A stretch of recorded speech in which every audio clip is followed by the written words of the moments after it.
So I think we can have about 1 hour for this session. And yeah, let's dive right in. So I will start sharing my screen here. So first thing, before actually diving into reports, there is one hidden feature that you need to enable to actually leverage HubSpot's reports fully. And that is enabling deals to be created after each payment. And that's really essential because the way we have repurposed HubSpot's deals is that they can be your list of transactions. So basically, every time there is a transaction, either a new order or if you have a subscription, a charge, that option will allow you to, or allow HubSpot to create a deal with the transaction value. So keeping that in mind, let's dive right into HubSpot and then move on to the report. So the assumption is you have been processing payments with that option enabled so that deals have started accumulating in the system. And then because the deals are something that HubSpot can report on, we'll be able to create revenue-specific reports. So essentially, what we could do is go to reports here and create a new custom report. We would be choosing, let's start with single object, and then move on to creating a report based on the deals. So moving to the next step here, you'll see we have selected properties. So basically, these are the things you want to be reporting on. And first, we can do something really rudimentary. So let's do amount and company currency. We don't need a deal stage since deal stage, when it comes to DepositFix, is always close one. You got the cash, right? So we'll be moving on to adding a deal property. In this case, that would be a close date. So this would be your very simple listing, your data. And once we have that in place, we can move on to the next step, which is actually visualizing this data. So this part is kind of counterintuitive, I'd say. So in order to have any chart, we can get started with a line chart here. You see we have different visualization types.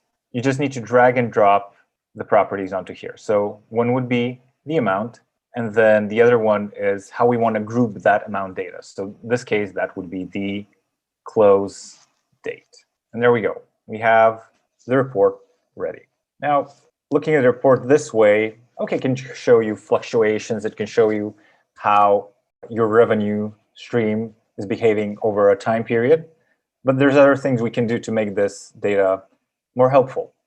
So first of all, one hidden feature when you're reporting on dates is the filters here, right? So right now, I'm just seeing data for the current year. And going to the filters, you actually see we have a preset default filter for the create date for the deal. So what we could do is broaden our scope on what we want to be reporting on to say something like is all time. Though in this case, too many data points, too much data. So we can just do something like is after. Then let's choose a few more months. Let's say, let's start with September here. All right, and here is now our data from September up until today. So we'll update that filter. Now, the other thing we can do is, again, this data is still pretty fragmented. And as I said, it's good to sort of recognize trends, especially if you would be comparing. Line charts are generally good for comparing trends. So they're good when you're stacking one type of data on top of the other, or if you want to look at a cumulative. So you're interested in looking at the cumulative revenue here. What you would be doing is under display options, choosing the cumulative view. So now you see how your revenue accumulates over time. That's one idea. The other one, typically how people look at revenue is month over month or quarter over quarter or weekly. Daily just feels too fragmented to sort of get a feel of how you're performing. So what we could also do is switch this to a column view, and it looks kind of useless because of the granularity or frequency here. So what we really want to do is group this by month. And once we do, we get a very clear overview of how we were performing month over month. So this will be your basic chart. Typically, people look at revenue in this way. And we can save it. And then the other thing we can do, of course, is add this to a dashboard. So now that we've saved this, you choose whether you want this to be private or share it with everyone. Give it a name, dashboard, and add it. So now we have a basic dashboard we can look at daily or review over meetings. Another thing related to these dashboards, instead of, say, I just want to focus in on this quarter, for example. And the way I do that is, well, I could edit the dashboard, which is not very practical. So I could adjust the date here. But another cool way to do this, especially if I had multiple dashboard visualizations, would be just to filter the dashboard right here. So what I can do is add a date range where we have something like this quarter. And we can also adjust the frequency, by the way. So we could do weekly, apply it, and then we have a week-over-week view for this quarter.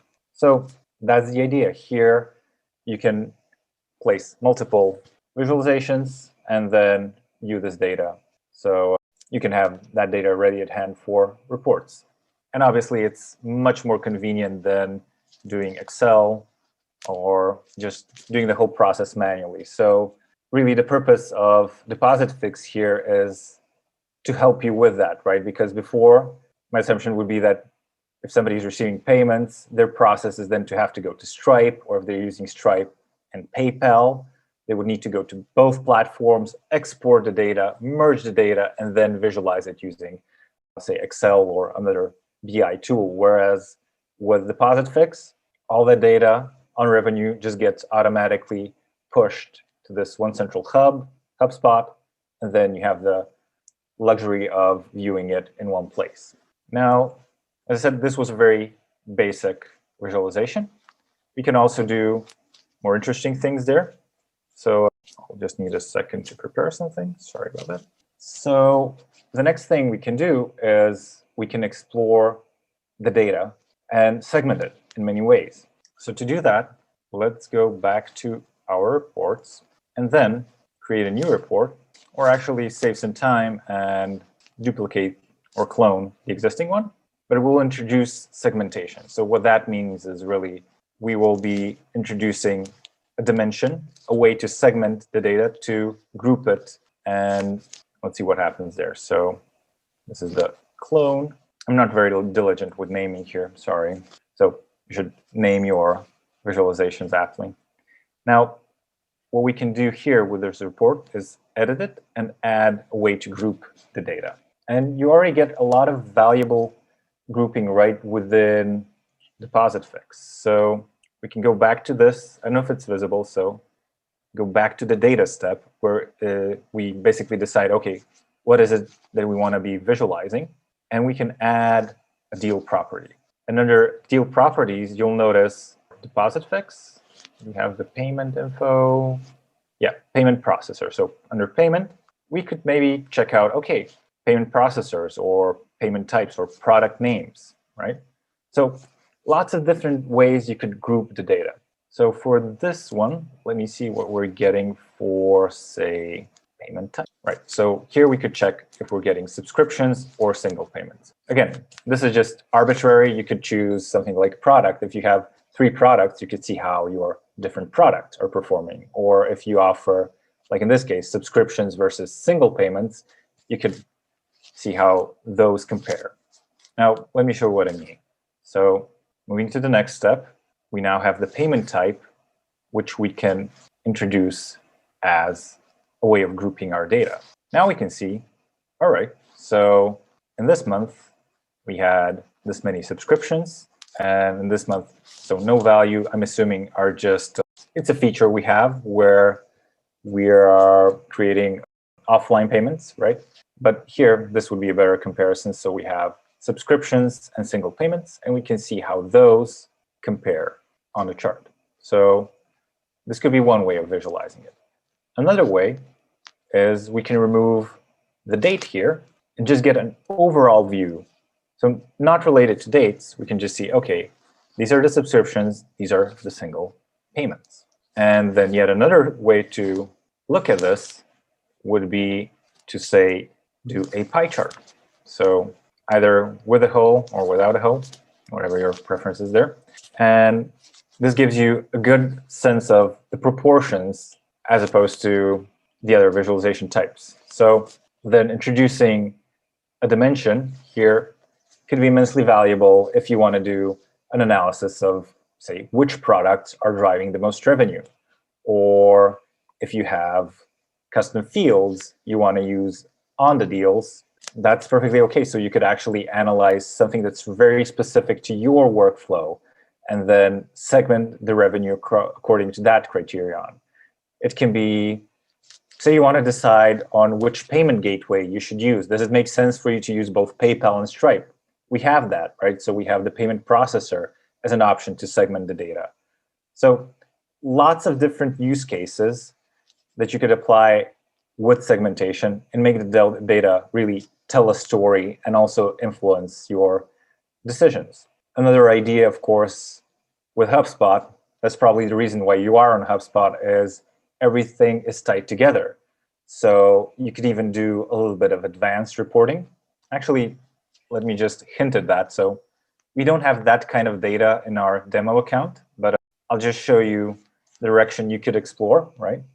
So as I said, HubSpot really ties together all these different data streams, right? You can have, so first of all, you have the revenue generated from deals, but then you could also have the deal source, or you can have, how did you get that contact on your website first? And really what you could do is, with the reporting here, to create a cross-object report. So you could report on contacts and deals. And then in these settings here, you could add a contact property or filter by a contact property, such as the campaign that brought the person to your website and ultimately made them buy a product. So you could still keep the amount and the date for the deal, but introduce a field for a contact which says campaign. And that will show you a direct impact a campaign had on generating revenue or attracting new customers, users, donors, depends on your industry, right? And that's really just scratching the surface. So I guess let me pause here. And if you could share any sort of questions or directions you'd like me to take in the next part of our conversation. Also, if you want to share your specific use case, something that would be really specific to you, how you're doing business, that will be valuable.